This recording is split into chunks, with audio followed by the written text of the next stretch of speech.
Hey everyone, this is Lee, and today I'd like to talk about discernment. So, we know discernment from our spiritual journey as basically something that is used throughout it. You'll hear people say, take what resonates with you and leave the rest, or use your discernment on this, things like that. Also, um, fuck. Look, I'm not really good at doing this. I'm going to do my best, okay? Hey, it's Lee, and I'm here because I want to speak about discernment.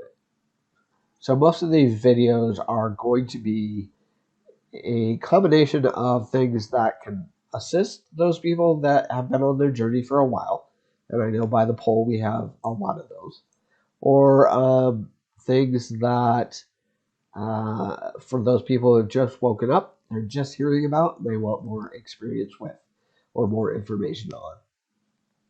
I will try to make it so it fits kind of everybody, because both Liz and I feel like the next couple of years is really going to be a upswing on how many more people wake up. And the more people, as we know, that wake up, the more our vibrations lift, the more that we step into new earth sooner. So, discernment is honestly one of the biggest skills I think that you can have during this journey. And it's not one that I started out with. My discernment was, well, I didn't really have one. Like a lot of people, uh, I started sort of in the middle of high school, and I was still being spoon fed information. I still was being taught this is the way things are, and there is nothing to question.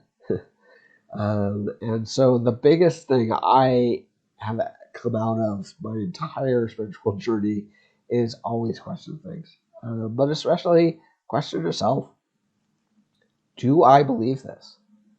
Does this feel right to me? Are there things that I can take that will help me, or should I just leave all of it? When things start to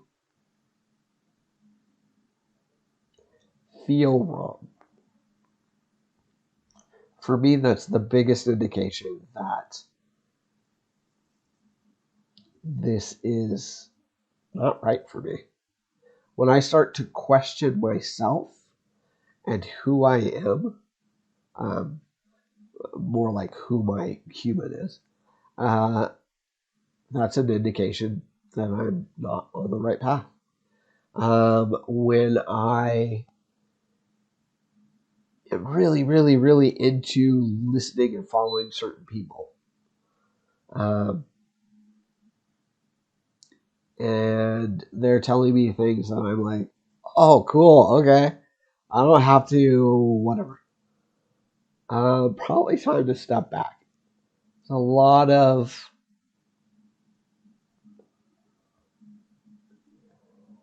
people that are here to quote unquote teach, are teaching from their point of view and where they are. And for me, um, I'm not them. That's another big thing that you want to come away with is your path is your path. And if somebody is very dogmatic about,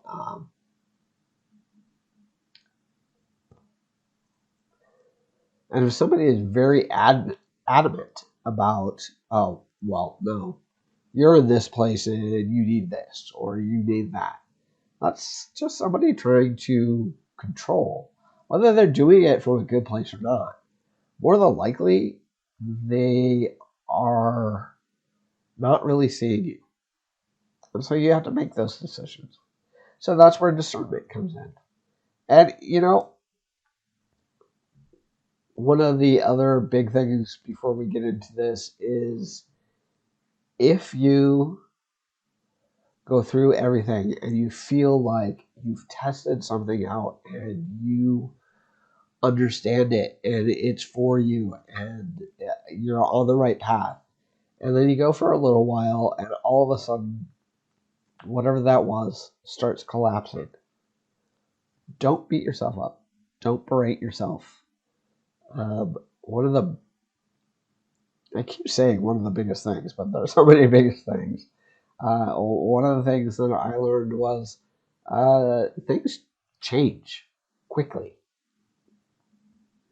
especially when you're on the right path, because you're changing your light quotient. Basically, you're changing. The more light that comes into you, the quicker your path changes, because you've gotten to a point where, oh, I don't need that anymore. I need to move on to something different. I personally would recommend, if it's not completely like fallen away from you, like keep a little bit of it, but start expanding on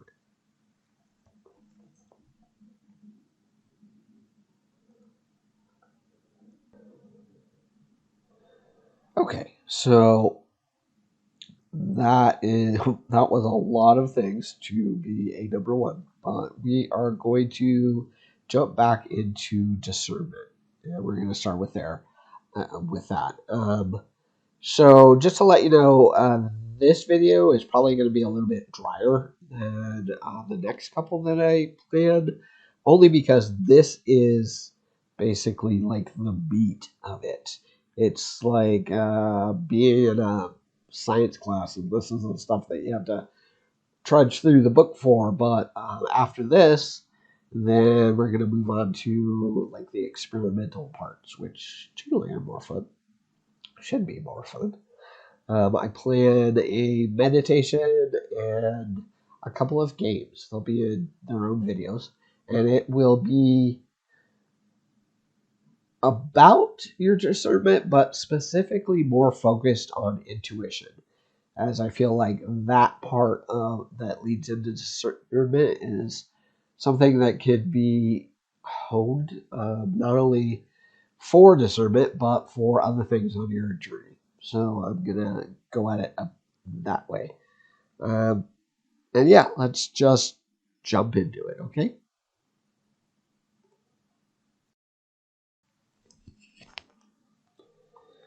So, what is discernment? Discernment refers to the ability to perceive, recognize, or distinguish between different elements, qualities, or perspectives. It involves making insightful judgments and having a keen insight that allows one to grasp subtle nuances, make wise decisions, or understand the deeper meanings of situations. In the context of decision making, discernment often implies a thoughtful and careful consideration of options, along with an ability to evaluate their potential outcomes or consequences. It goes beyond simply observing or identifying something. It involves a deeper level of understanding and a capacity to make sound judgments based on that understanding. Discernment is often associated with qualities such as wisdom, insight, and intuition. People with strong discernment are often able to navigate complex situations, identifying the underlying truths, and make choices that align with their values or goals. This skill is valuable in various aspects of life, including relationships, professional settings, and moral or ethical decision making. So, why would we need discernment on our spiritual journey? Discernment plays a crucial role in our spiritual journey by helping individuals navigate our beliefs, practices, and experiences. Remember that spiritual discernment is a personal and evolving process. It involves tuning into your inner wisdom, being open to new insights, and continuously refining your understanding of your spiritual path. As you navigate your journey, allow discernment to be a guiding light, helping you make choices that resonate with your soul and contribute to your spiritual well-being.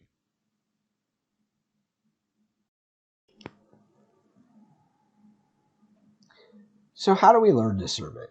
Well, you can look at the list on the screen and just look at all the different things that go into um, learning discernment. Most of it's a gradual and ongoing process that involves developing critical thinking skills, gaining life experience, and honing your ability to perceive and understand various situations. This is why I feel that the biggest one for us to look at is intuition, because this is a skill that you are born with. A lot of things, start burying it, but it's one of the things that we can start unburying and learning to follow and learning to trust, and that it plays a huge part in not only discernment, but just in our spiritual gifts. Even if you don't have a name for your spiritual gift, I can tell you that intuition is part of it. Just because it's part of nearly everything. Well, even if you're, say, a remote viewer that you just go, you get in a meditative state, you go to a different place and you see things and you come back. Well, for channels, remote viewers, those kind of things, those kind of people also check in with themselves. Am I seeing what I'm seeing?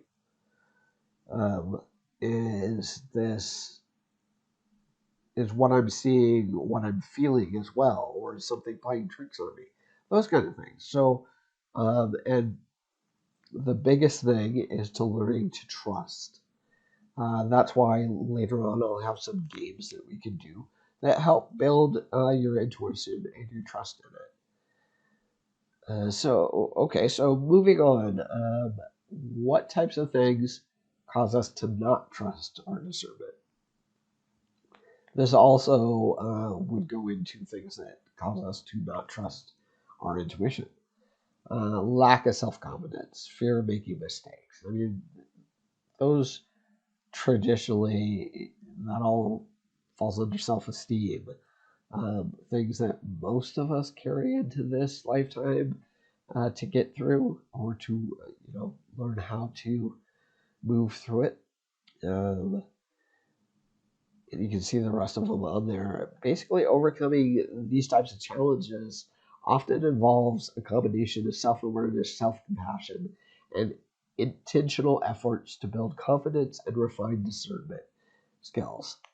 Seeking support from mentors, practicing mindfulness, and learning from both success and mistakes can contribute to developing a more robust sense of discernment.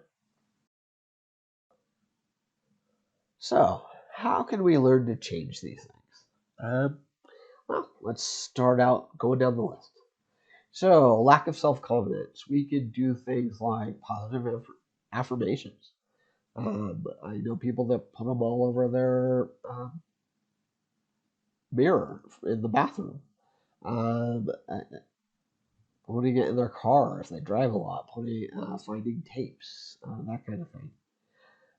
Breaking down projects into realistic goals. Like, okay, so I am horrible on camera. Um, I am much better in person. I don't feel comfortable on camera. Um, it's just not something that I ever really did, and for whatever reason, the idea of it just kind of makes me either clam up or just totally lose my thought process, and so I just kind of ramble. Um, I do ramble in person. However, I usually have somewhere that I'm going with it. When I'm on video, I don't always remember where I was going with it. So um, I just don't like to be on camera. But I love to share things, and I want to assist people. So this particular video, I've had to stop and start so many times. But I'm breaking it down into small sections so that hopefully I don't get off track, and I am understood, and I have a better time doing it, because that's also feeds into it. When we have this huge goal of, okay, I'm going to do this video, it's going to turn out to be hopefully not anything over 20 minutes, but sometimes we do, and I'm going to do it all at once. If you're not a person that is used to that, even with written down notes, I'm like, and I'm cutting a lot of that out. But if you set it down to be like one shoot, one take, and you're not an actor or a host or something that's used to this, more than likely it's gonna fail. Or at least you're not gonna feel that great about it. So what's wrong with breaking it down? And then celebrate each little goal. I mean, okay, you may not be buying a cake every time you finish a 5-second segment of it. That would be a lot of cake. Uh, you may not be getting up and dancing for joy, but you turn it off every 5 minutes. You accomplish what you did. You say, "Great, that's awesome. I got something done. Way to go!" And then you go and you start again, and you move on to the next little section. Another thing is learning new skills. So, like, I had to come on and um, I had to relearn Camtasia. It's the program we use for this. I had to look at how to splice everything together. Liz was doing some of her own, but she's like, "Wow, what have you been doing? Like, teach me how to do that, because I've only been doing it this way." And it's like, I don't know that much about it, but I keep, every time I want to do something, like with one of the stories that I put to video, the Phoenix and whatever, it's like, I want to try something new. Let me figure out how to do that. Google is my, assistant at this time. Just or go out and have nothing to do with what your goals are for work or something like that, but go out and try a new language, try knitting. I'm horrible with that. Learn how to make toys for your animals. Considering my cats like boxes better than anything I ever made money for, I'd rather DIY their toys, and so I look that up sometimes. Just try different things and enjoy yourself. If you're not enjoying it, don't do it.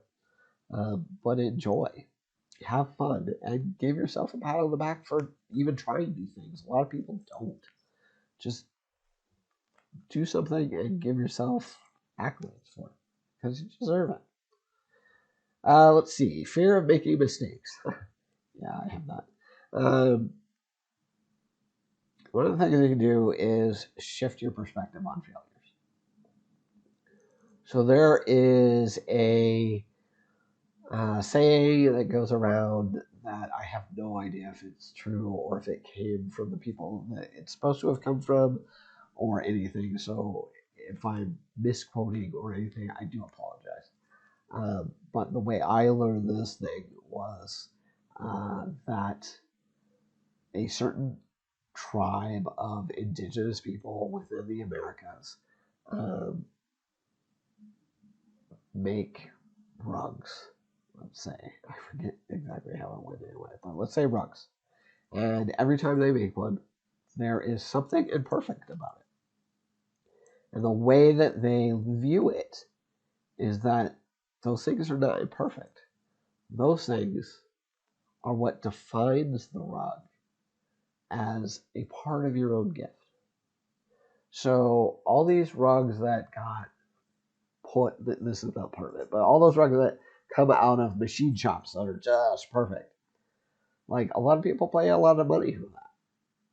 But what are you really getting? With the other rug, you get character. You get a stamp of authenticity from the particular artist. You get the love and creativity and devotion that went in from that artist. Or here, you just get another machine process rug. So if you think about it that way, which rug do you really want? Personally, I was the one created by the artist. And so I had to change my idea of how I made mistakes. Well, okay, so if you're on a test at school making a mistake, oh, that's because I don't take standardized tests well. But if I'm drawing something, or I'm creating a video, doing something creative, that's just part of my stamp on it. If I'm most of my jobs have not been creative. My jobs outside of to earn an income have not been creative. And I usually don't like them. And when I make a mistake, yeah, I do harm on myself because usually it's something that slipped my mind, or I wasn't completely paying attention when I said or did whatever the mistake was. And so I have to reevaluate and say, okay, it's not that I'm stupid, or that I don't know what I'm doing, or that I'm just a failure as a human being. You made a mistake. You weren't here. You weren't present. So let's try to change that. Again, fear of making mistakes. We had set realistic goals before. Set small goals. Start small and gradually work up to bigger things. Reflect on past successes that you've had. Somewhere in there, you've had a success that you're really proud of. What did you do to get there? The success is never the end product. It's just the steps you took to get there. Like the story was before, embracing imperfection. And again, learning from mistakes. So, what could we do about external influences? A lot of it is doing things like defining your own values, clarifying those values and priorities to guide decision making. Don't rely on other people. When you do run into an issue, do go out and seek somebody else's opinion. But no, it's an opinion. It's not you must do it this way. And take whatever part of their opinion that you like and run with that. And if you don't like it, try for another opinion. Setting boundaries, cultivating independence, even assertiveness training. Learning to be assertive it's definitely hard for some people. And assertive not meaning, well, most of us know what assertive means, but not meaning in your face, but just that okay, these are my boundaries and I'm sticking to them. No, thank you. I have my boundaries. I don't need you to push those. A lot of us grow up in households where, we people please.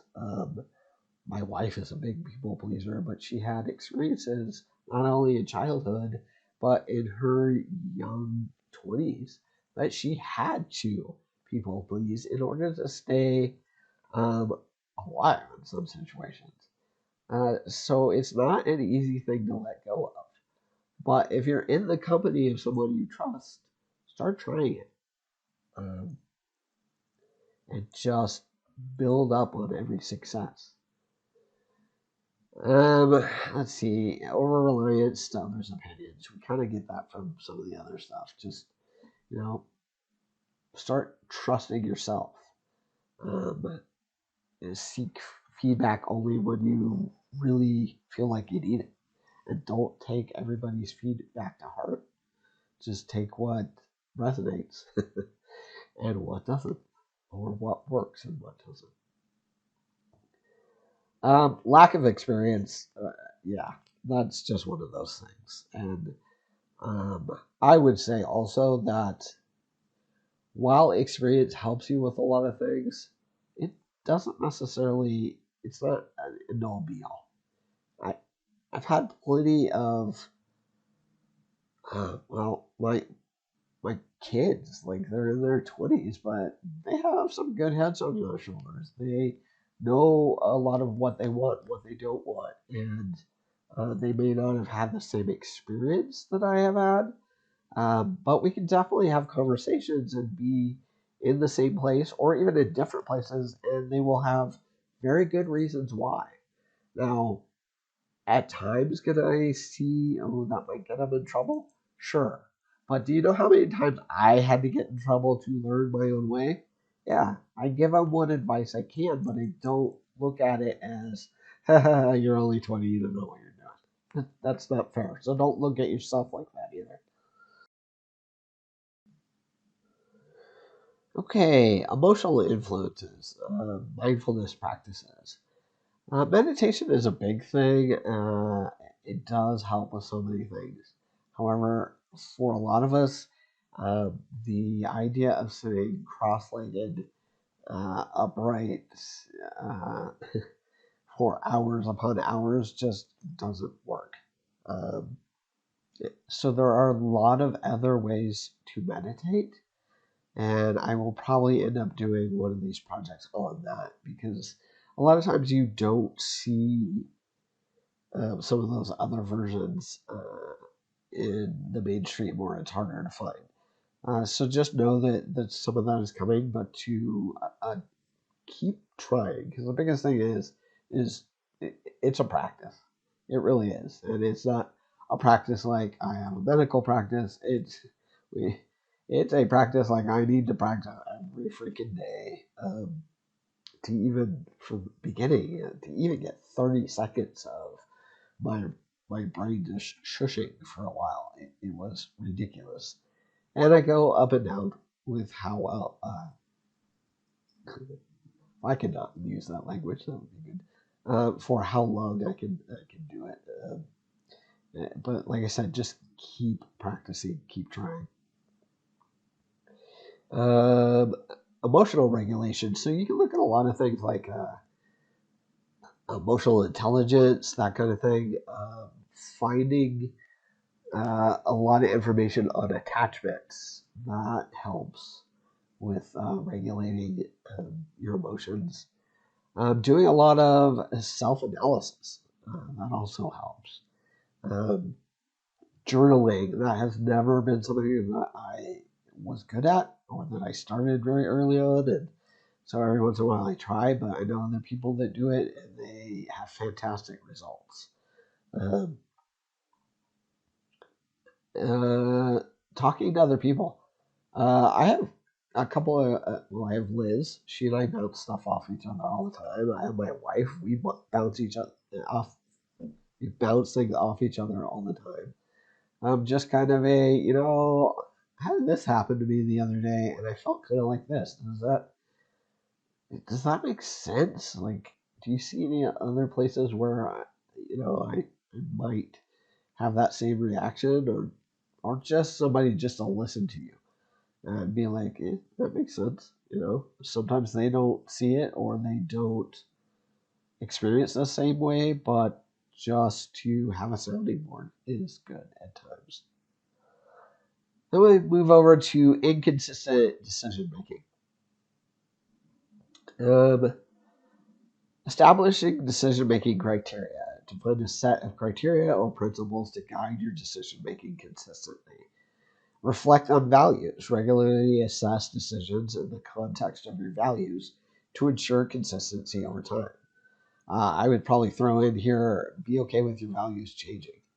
Like, our morals don't really change. I tend to think that all people just morally want to be good people, uh, but our values sometimes change.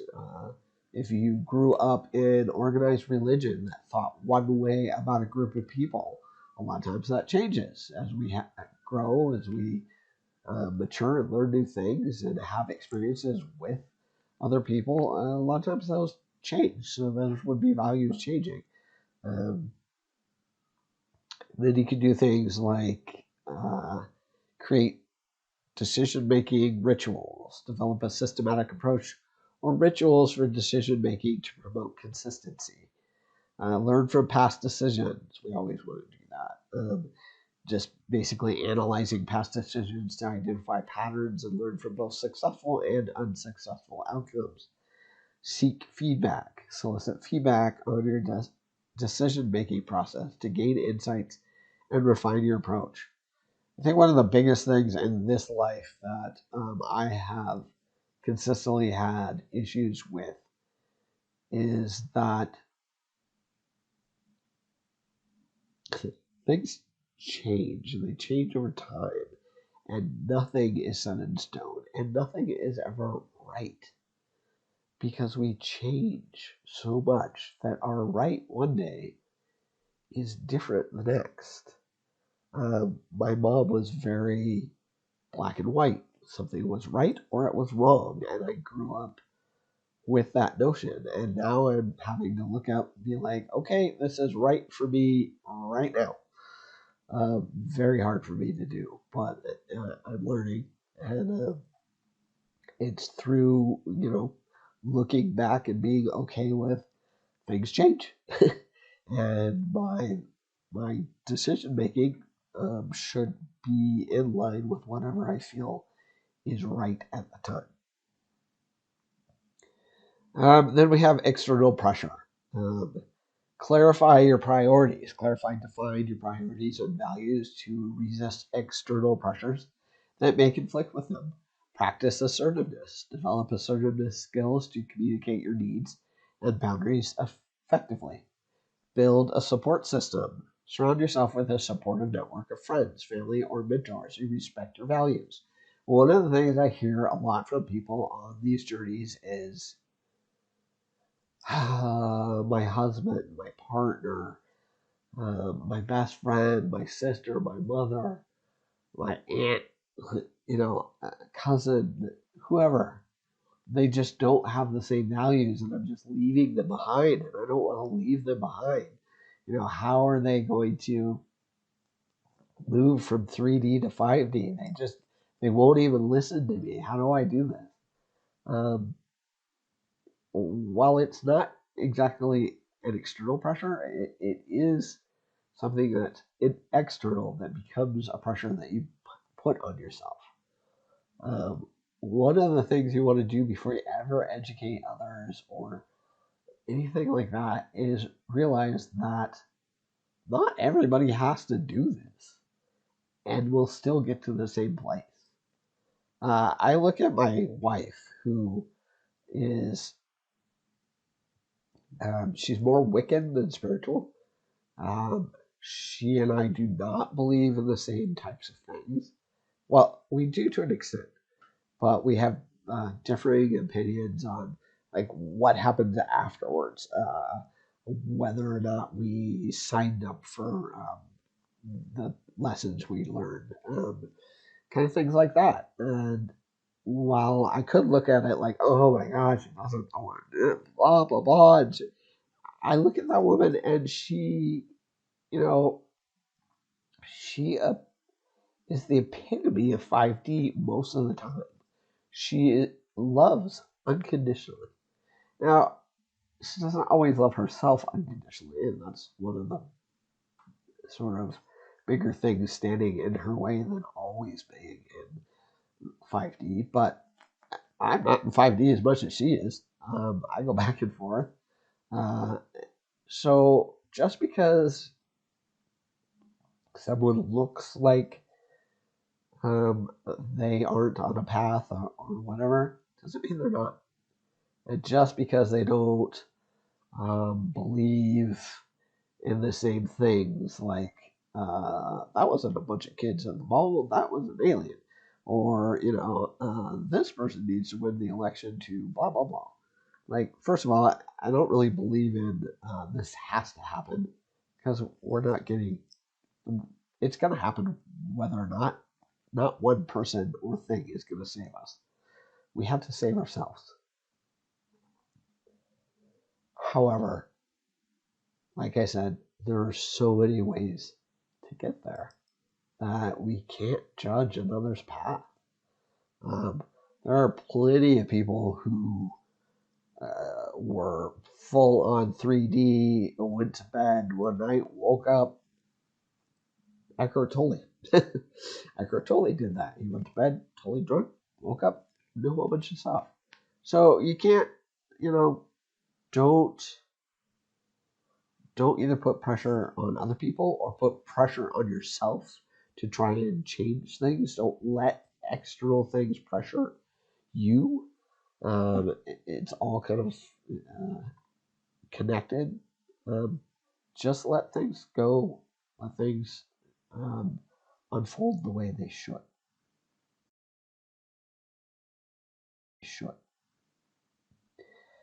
Negative past experiences.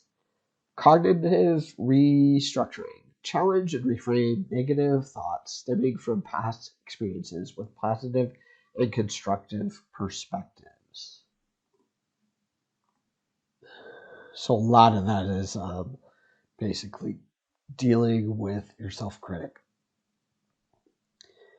You do a lot of that through positive visualization, envisioning successful outcomes and positive experiences to counteract the impact of negative memories. Make sure when you're doing that you feel positive. If you're upset, lonely, feeling like nothing's going to change, but you are trying to visualize, it's not helpful. You need to feel it. Feel it as if it's already happened, because somewhere it has. Then you have, learning from mistakes. I think we've said that before in here. You can consider seeking a professional therapist. When we're talking about our spiritual journey, that may be a little difficult. But you can look at people like readers or channelers or life coaches that have a spiritual bent, somebody that you relate to or relate to their material, and see if they do sessions. See if they'll, even if they don't have sessions listed, see if they'll sit down and speak with you for a while. Or, I have a friend that is a really good card reader. She's very intuitive. She works with her own team of guides and whatnot to do her readings.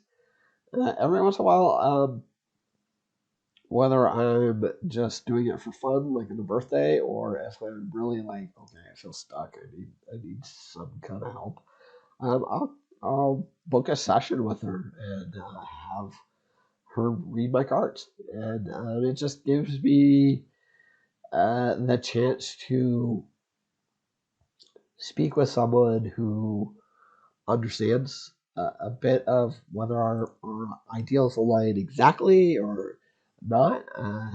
It's still somebody that I can just speak to for a little bit. That's not going, oh, you're crazy. I speak to those people too. I don't really care sometimes, but it's like nice to speak to somebody who doesn't think that. And where I feel like we probably all are right now, information overload. Prioritize the information. Time management, seeking expert advice. A lot of these are repetitive from a different bent. Perfectionism. This is sometimes hard for some of us, but it all comes down to the last one there of self-compassion. And again, not everything is right. Not everything is wrong. Not everything is real. Actually, that really depends on what your idea of reality really is. The more you go on a spiritual journey, the more you kind of look around yourself and go, oh, wow, this really isn't the real part, is it? Even though it's pretty solid, it really does. It's not the reality that a lot of us know as reality.